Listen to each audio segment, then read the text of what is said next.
Mesdames, Mesdemoiselles et Messieurs, bonjour et bienvenue sur Contact Pro Live. C'est toujours un réel plaisir d'être devant vous pour une émission détaillée que nous appelons une émission donc réflexion, comme vous aviez toujours suivi. Pour ceux qui me suivent pour la première fois, mon nom c'est Germain Kaindo. Nous donnons des réflexions et nous proposons des solutions à appliquer en République démocratique du Congo pour une bonne gouvernance et pour une bonne cohésion nationale et surtout l'unité nationale. Donc nous sommes là depuis plus de 6 ans, donc nous avions décidé de commencer cette tranche juste pour accompagner Mukwantombolo quand nous étions tous contents qu'il y a un fils du pays à la tête de notre pays, et nous avions commencé à nous dire faisons quelque chose ou apportons notre pierre pour la reconstruction de notre pays. Et dans ce cadre-là, c'est ce que nous nous sommes dit, il faut que nous puissions commencer à réfléchir ensemble avec le président de la République et lui donner peut-être certaines idées pour qu'on puisse essayer un peu de résoudre les problèmes que nous rencontrons dans la gouvernance, dans la gestion de notre pays. Donc c'est dans cette optique-là que nous nous sommes décidés, nous allons commencer à donner ces tranches-là que nous appelons réflexion aujourd'hui. Donc réflexion, nous traitons sur des questions fondamentales effectivement de notre pays. Lorsque Mukwantombolo Fachi Beton arrive au pouvoir en 2019, nous nous sommes dit, nous allons commencer à lui rappeler certaines choses seulement par cette émission. C'est ainsi que nous avions commencé par la Constitution, parce que c'est ça la Bible de notre pays. Nous avions lu la Constitution pendant, je crois, 2 mois, et ainsi nous commencions à lui donner certaines directives. C'est de là que nous avions trouvé qu'il y avait certains articles dans la Constitution qui ne cadraient plus avec la situation actuelle de notre pays pour que Mukwantombolo puisse se retrouver et gouverner et faire avancer le pays là où Kabila l'a laissé. C'est dans ce cadre-là. Donc, nous sommes ici.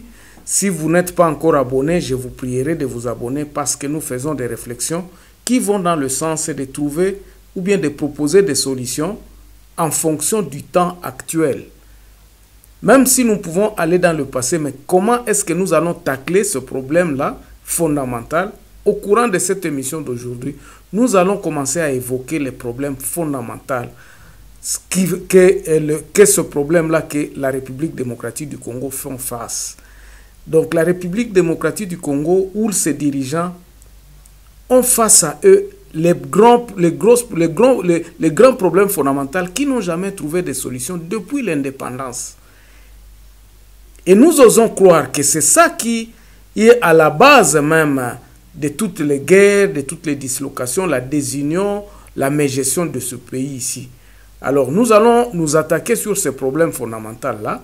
On va les évoquer et on va voir comment est-ce que nous pouvons résoudre ces problèmes-là.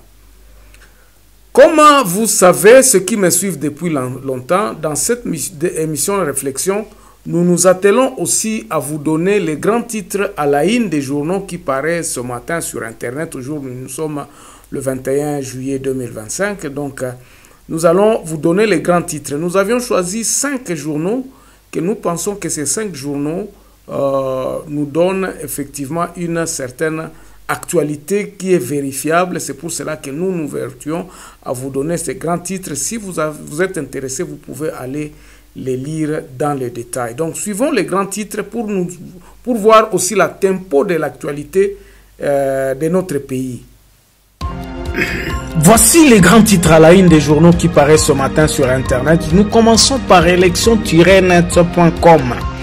Bukavu, 400 foyers sans abri. Comment éviter les incendies? Un début de procès d'université à Bar contre Donald Trump. La Kivu, 8 disparus et plus de 15 rescapés dans un nouveau naufrage. On va sur actualité.cd. Canal Plus RDC inclut désormais les contenus Netflix via les meilleurs, le Netflix. ICCN rejette les accusations en son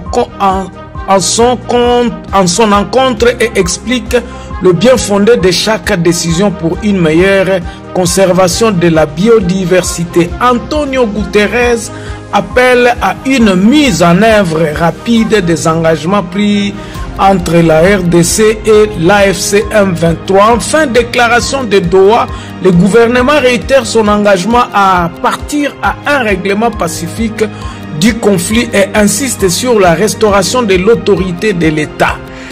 On va sur Congo profond. Congo profond, mort de Jacques Makal, ancien chef de la presse présidentielle sous Kabila et figure de la RTNC.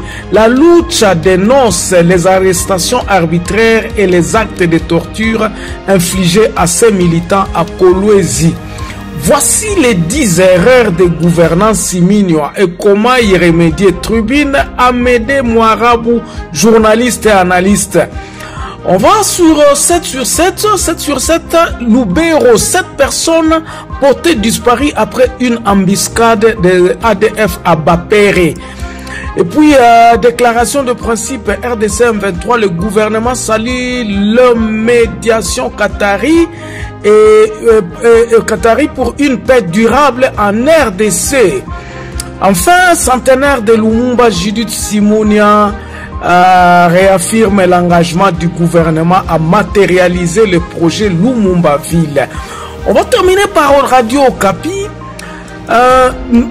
Djougou panique à l'OPA après une attaque de milices Kodeko contre les miliciens Zaïre. Cette jeune formée sur la lutte contre le VSBG à Bunia. Kinshasa célèbre la jeunesse avec le concours Julius Mandela pour la journée Nelson Mandela. Merci, on se revoit prochainement dans un nouveau numéro. Au revoir.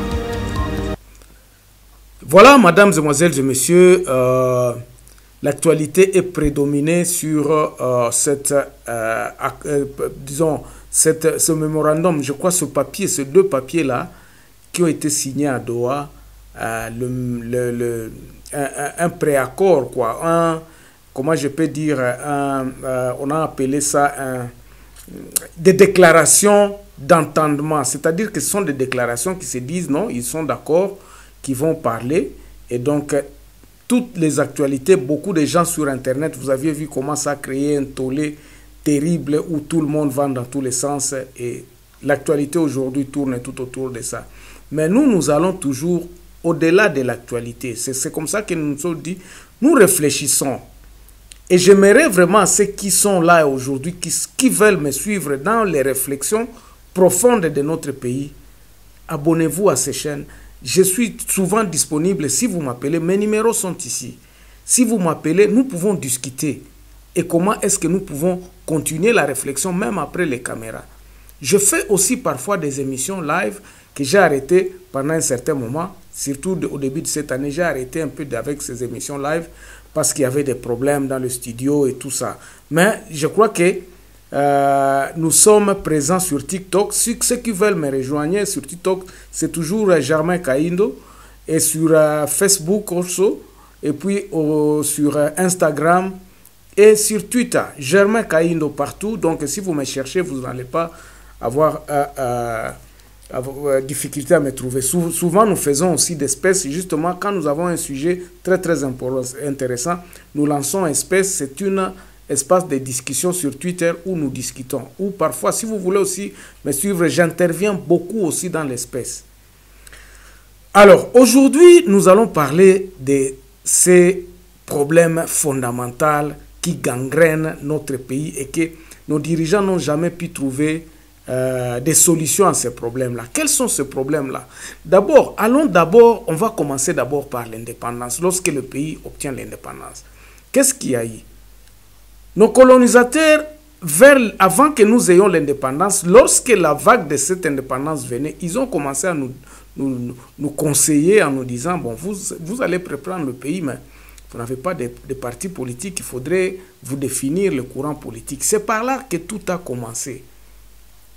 vous allez voir que les partis politiques qui ont été créés, ils n'avaient pas une année ou 2 ans. Donc, ils n'avaient pas cette capacité managériale pour gérer ce pays ici. Le grand pays Congo à ce moment-là.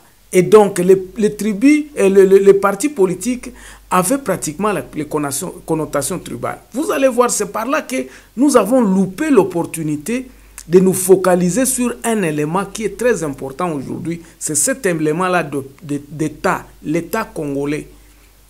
C'est cet État congolais-là qui n'a pas été créé d'une façon où tout le monde savait que c'est l'État congolais et que nous devions avoir peur de cet État congolais-là. Ça, c'est le premier point. Mais lorsque nous allons dans cet ensemble, donc sur le plan ensemble, donc c'était l'État congolais qui devrait être créé. Et que, disons, l'État congolais était là parce que les Belges nous ont laissé un État congolais. Mais nous, lorsque nous obtenons l'indépendance, nous nous sommes perdus dans des conflits internes pour la gestion du pays. C'est-à-dire quoi? C'est-à-dire que le Premier ministre, je ne veux pas aller très loin dans les conflits qu'il y a évoqués entre Kasavubu, Lumumba et tout ça, mais ce que nous pouvons retenir ici, avec toutes ces cacophonies de pouvoir où on luttait pour avoir le pouvoir, on se battait pour le pouvoir, nous avions oublié quelque chose qui était très important, ce qui nous initiait tous et que nous devrions renforcer, c'était l'État congolais. Ainsi donc, il y avait trop de cacophonie. Les institutions provenant de ce que nous appelons la loi fondamentale de 1960, qui a été acceptée, n'a jamais été respectée. Et nous avions hérité de ça. Les dirigeants actuels ont hérité de ça. C'est-à-dire la mégestion, disons, la course au pouvoir. Et c'est par là qu'un grand frère me dit qu'à ce temps-là, ce sont des aliénés. Ces gens-là pensaient que non, ils vont vivre comme les Blancs, ils seront comme des Blancs. Comme nous avions aussi comment dirais-je, cette phobie-là, ou bien cette aliénation-là de Blanc, devant le Blanc, nous tremblions. C'est comme ça que nous ne nous sommes pas rendus compte que le pays était grand et il y avait des problèmes cruciaux pour que nous puissions le mettre, la fondation, c'est cette fondation-là, d'un État fort qui pouvait contrôler tout le monde sur l'étendue du territoire. Avec cette cacophonie-là, Mobutu est arrivé et il a fait un coup d'État. Je ne veux pas parler des rébellions qui sont arrivées entre 60 et 65, je vous en passe de ça. Je suis en train d'aller dans les grandes lignes pour que nous puissions être dans le présent et voir comment est-ce que nous allons progresser. Donc, retenez que Mobutu fait face à de multiples rébellions dans le pays. Il prend le pouvoir par force, il fait un coup d'État et Mobutu est resté pendant 32 ans. Il a mis tout le monde d'accord. Et ce coup d'État-là était salutaire pour nous remettre tous et pour nous créer tous cette unité nationale, semblant d'unité nationale par le monopartisme qui a été créé vers les années 67. Et puis, nous étions quand même avec un semblant de paix. C'est à ce moment-là qu'on devrait s'atteler sur des problèmes fondamentaux.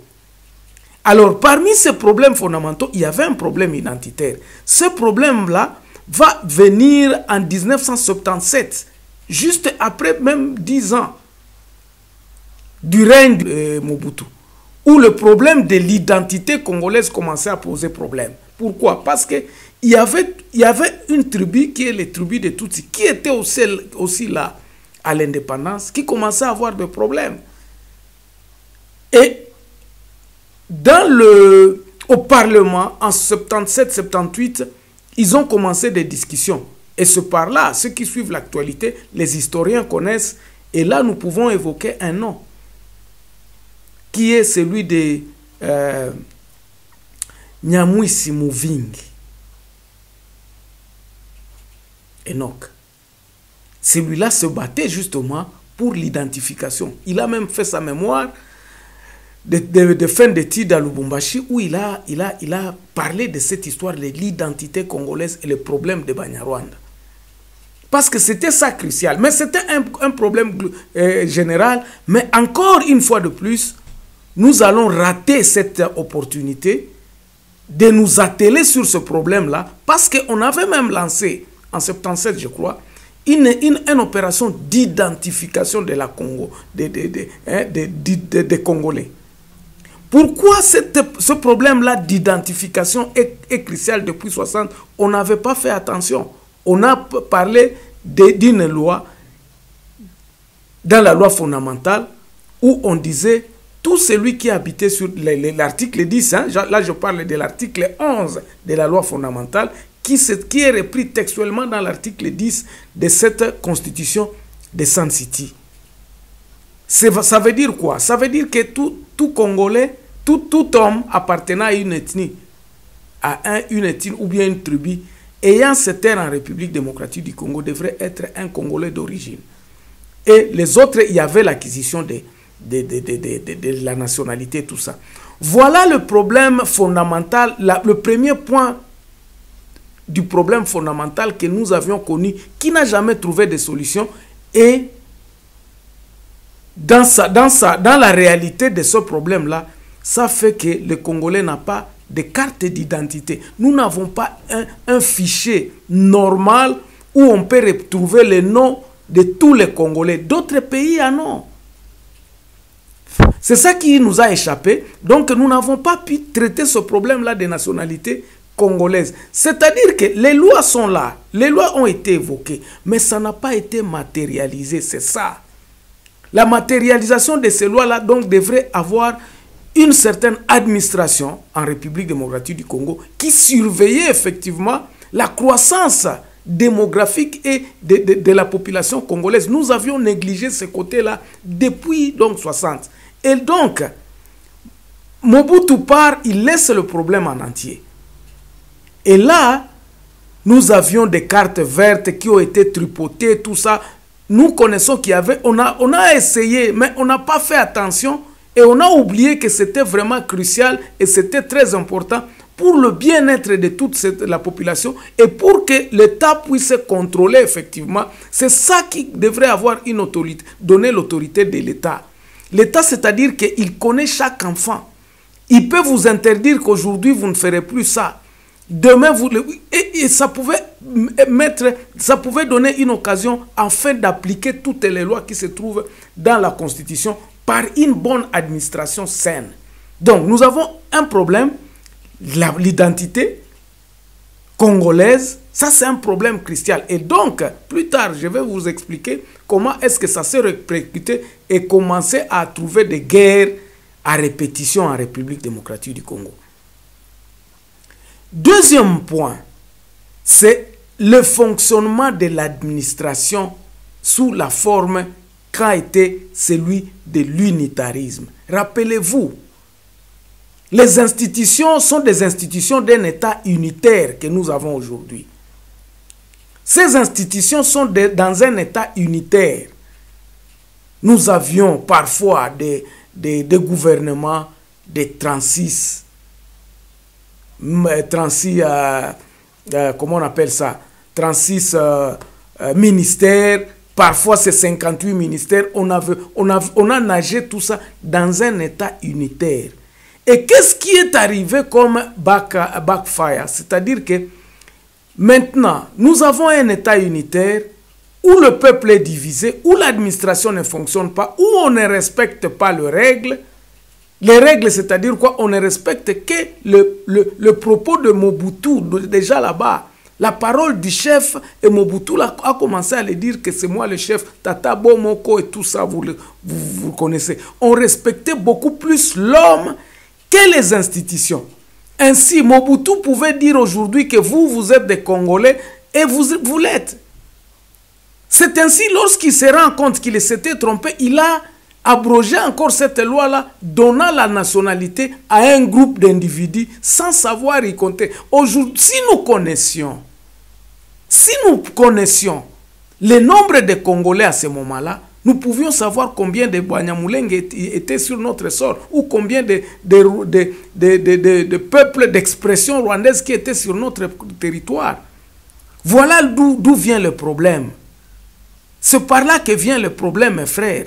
Parce que Mobutu, en disant, on lui fait remarquer, cette communauté-là, donc, vous faites des Congolais. Ils sont à combien? Et ça, c'est le débat de 1977 au Parlement. Ils sont à combien? Et donc, nous devrions revenir d'abord à nous compter nous-mêmes.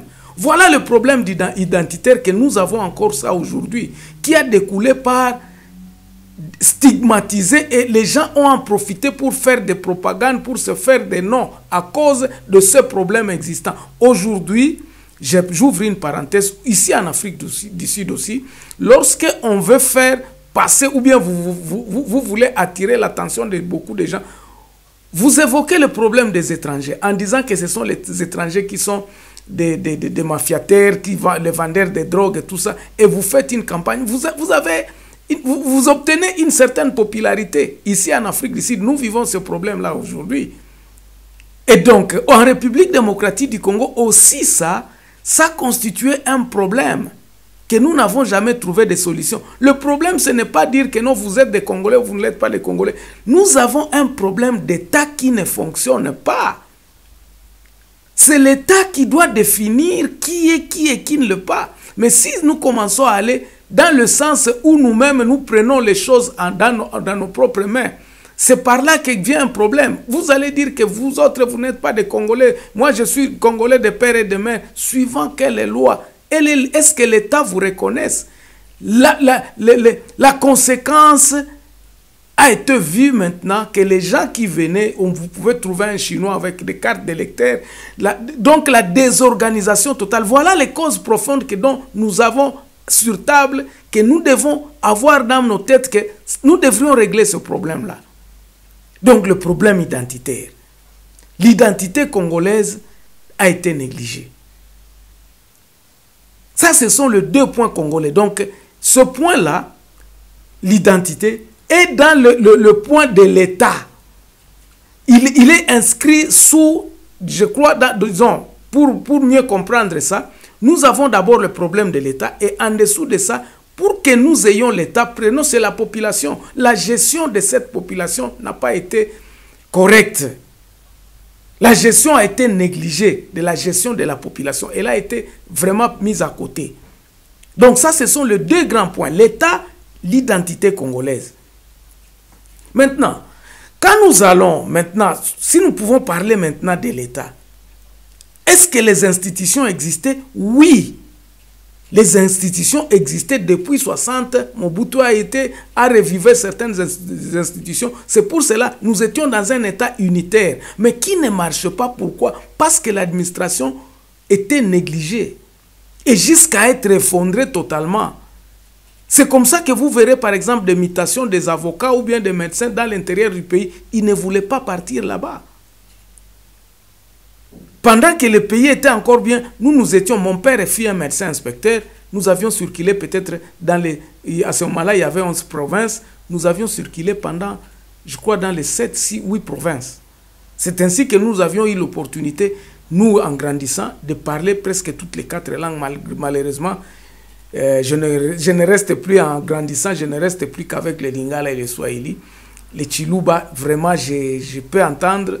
Les Kikongo, je parlais, mais je ne parle plus. Et je peux parler les Kikongo. Parce que nous étions au Bandundu, nous étions à l'Équateur, nous étions Bandundu, Équateur, et puis Lubumbashi, donc Katanga.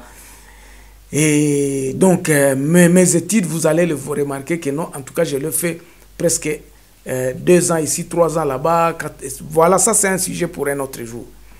Voilà donc les deux problèmes fondamentaux que nous avons là-dedans. C'est l'État congolais qui était un État unitaire, et puis dans ces sous-ensembles, l'administration et puis la gestion de la population. Ça, ce sont les basiques que nous n'avons pas en République démocratique du Congo. Tout ce que notre État d'aujourd'hui est assis sur des présomptions. Nous pouvons être 100 millions d'habitants. Nous pouvons être 120. Parfois, c'est 80 millions. Donc, on n'a pas de chiffres exacts. Nous ne nous concentrons pas sur des faits exacts en République démocratique du Congo parce que nous ne respectons pas les textes. Nous ne respectons pas le texte qui nous gère. Voilà le grand problème qui nous habite aujourd'hui. Voilà. Donc là, nous avons les deux problèmes fondamentaux.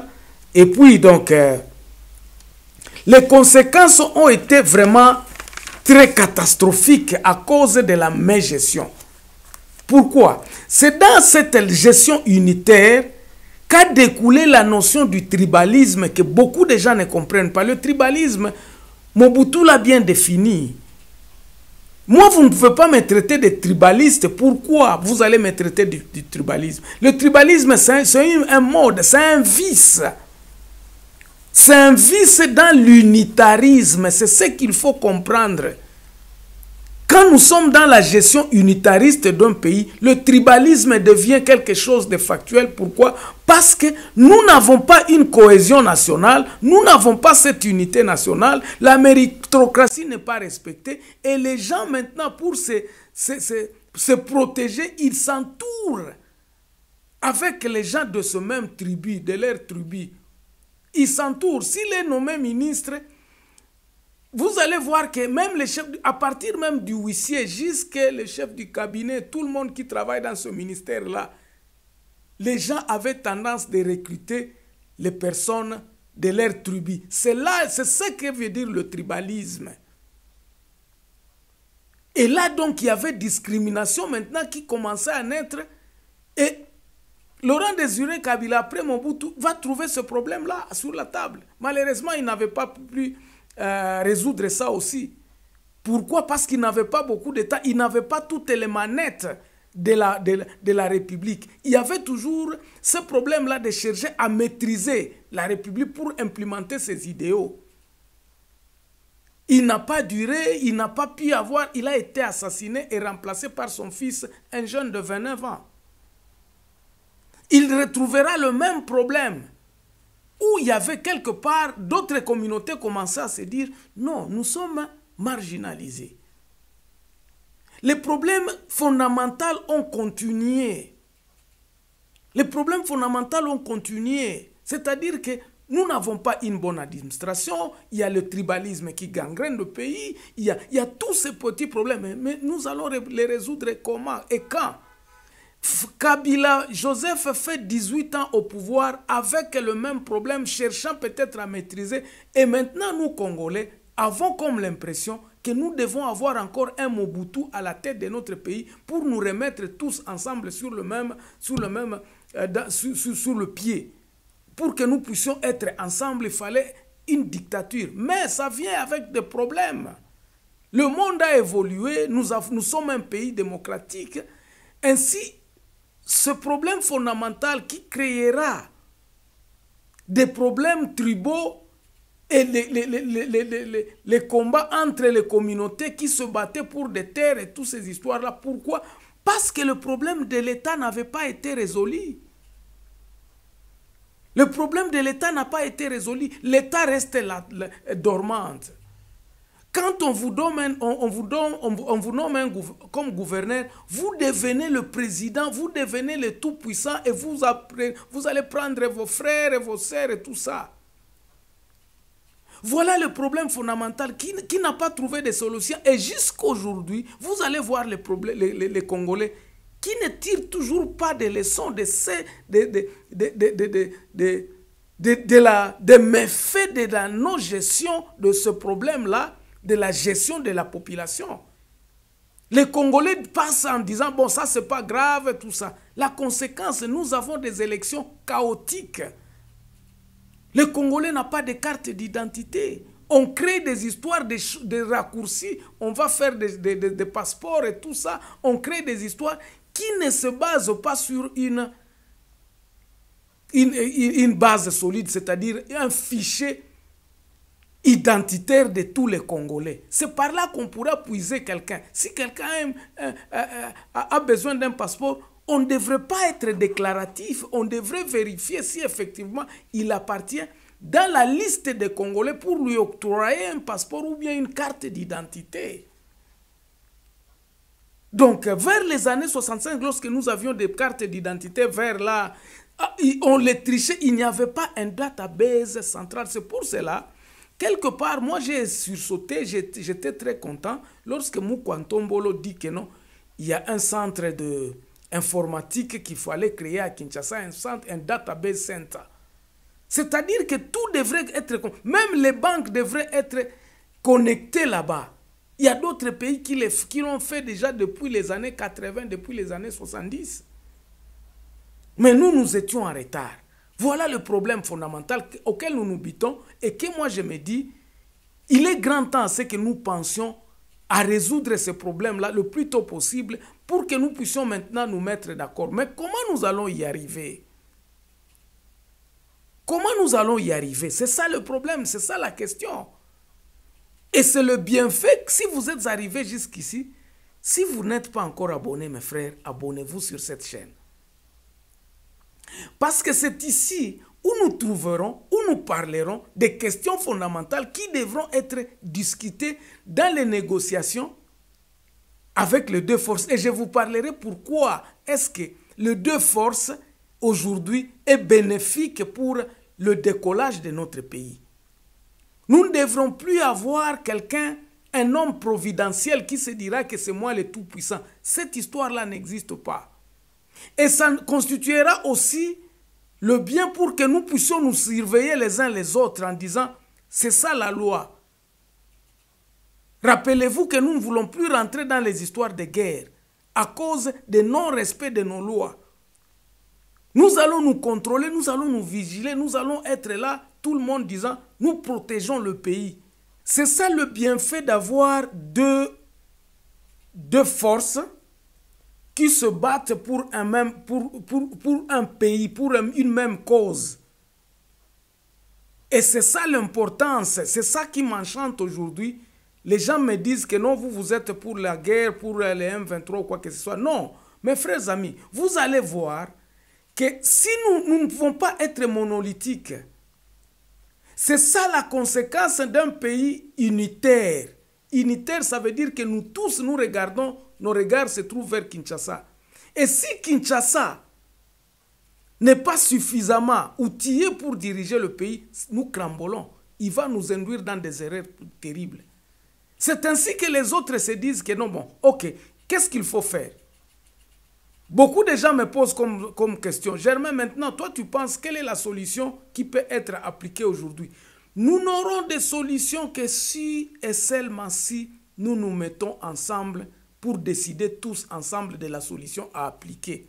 Mais ici, nous, à Contact Pro Live, nous sommes en train justement de proposer des pistes de solutions. C'est-à-dire que après le dialogue intercongolais, où les Congolais vont être conscients qu'ils doivent se prendre en charge, ils décideront, et en fonction de ces deux forces-là existant sur place, ou 3 ou 4, les gens vont se dire, attention, c'est ceci que nous nous sommes décidés à faire.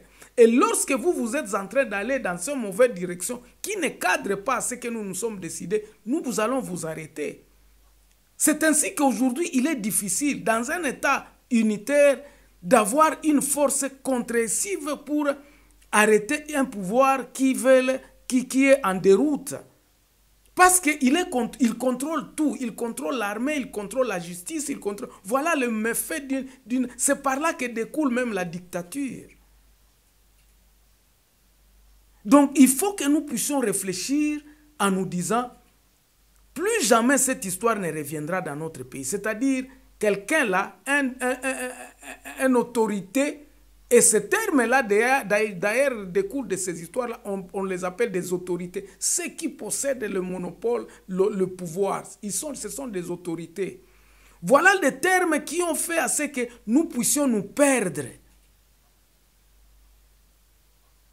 Alors, comme c'est la première émission que je vous donne des causes fondamentales, aujourd'hui nous avions parlé de deux choses. L'État congolais et les problèmes identitaires de ceux qui évoluent dans cet État-là. Comment allons-nous les résoudre maintenant? Je continuerai à répéter cette histoire ici parce que c'est cela où nous proposons ce que nous appelons la rétrocession du pouvoir au niveau de la base. Tellement que la base a été négligée pendant longtemps, pendant beaucoup d'années. La base a été négligée. Il faut lui rétrocéder ce pouvoir-là. Et ça viendra comment? C'est ce que nous avions appelé depuis 2019, que Moukantombolo devrait convoquer les états de lieu de chaque territoire.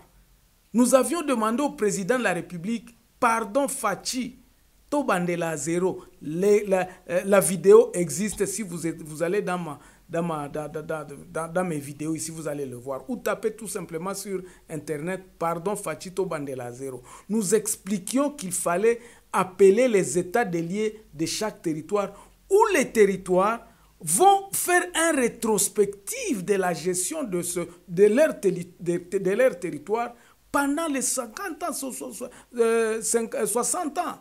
Aujourd'hui, nous sommes en 65e année d'indépendance. Pendant les 60 ans, pourquoi les territoires ne se sont pas développés? Où est le problème? Est-ce que nous pouvons suggérer un modèle de gestion qui tiendra compte des problèmes de notre territoire? Comment est-ce que nous pouvons commencer à nous-mêmes prendre la gestion de ces territoires? Nous avions suggéré à ce que Moukantombolo puisse appeler les états de lieu de chaque territoire. Et ces états de lieu de chaque territoire devront faire un rétro, une introspection. Et qui devrait maintenant participer à ces états de lieu-là? Nous avions suggéré dans le temps passé à dire à Moukantombolo, pendant les vacances parlementaires des députés, qu'ils rentrent dans leur territoire d'origine pour aller animer ces conférences-là, afin de trouver des mécanismes à reviver l'administration d'abord et à relancer les programmes que nous avions appelés le programme de 145 territoires. C'est par là que ça a commencé. Même si les autres personnes ont piraté ça, mais malheureusement, ils étaient animés avec des histoires à Mabumuna Bango. Ils ont fait ça très mal en allant dire que non, il faudrait débloquer l'argent. Nous, à ce moment-là, nous avions dit 10 millions par chaque territoire. Et donner cet argent-là, soit nous devrions donner ça directement dans ces conférences-là, animées par les députés et les notables qui devraient se choisir dans le territoire en se disant, ces 10 millions, nous allons les gérer comment? Quel est le problème le plus urgent dans nos territoires? Donc, c'était une forme à ce temps-là.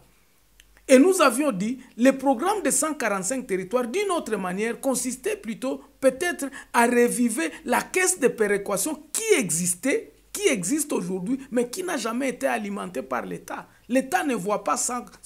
Pourquoi? Parce que cet État-là est devenu des personnes, ce sont les gens.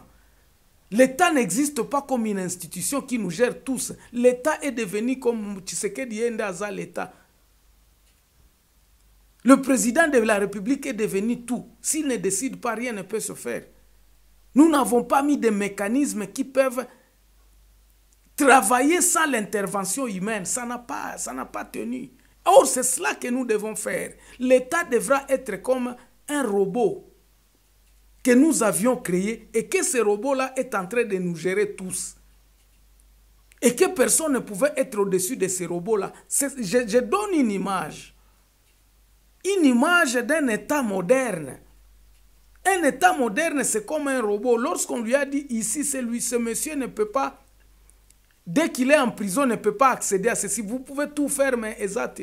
Yangwana biso na bakote oto vandi na bampoto oyo kakakeno. Ah, même pour votre permis de conduire, vous êtes en train de faire attention parce que c'est pas énorme.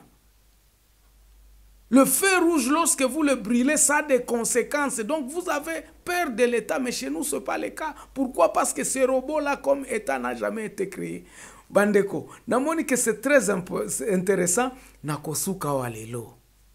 Je vais m'arrêter là aujourd'hui. Et si vous n'êtes pas encore abonné, abonnez-vous. Nous allons continuer notre sujet. Laissez un commentaire, partagez cette émission pour que vous puissiez comprendre les problèmes fondamentaux qui devront être discutés dans ce que nous appelons le dialogue intercongolais entre les Congolais. Pas les accords que AFC et Moukantombolo vont signer à Qatar. Non, nous ne sommes pas là. Je vais vous expliquer pourquoi. Tenez donc, restez branchés vraiment. Aussi, cliquez sur la cloche de notification pour que vous soyez avertis lorsque nous venons avec une émission réflexion. Merci beaucoup donc. Au revoir, on va se retrouver dans un nouveau numéro. Portez-vous.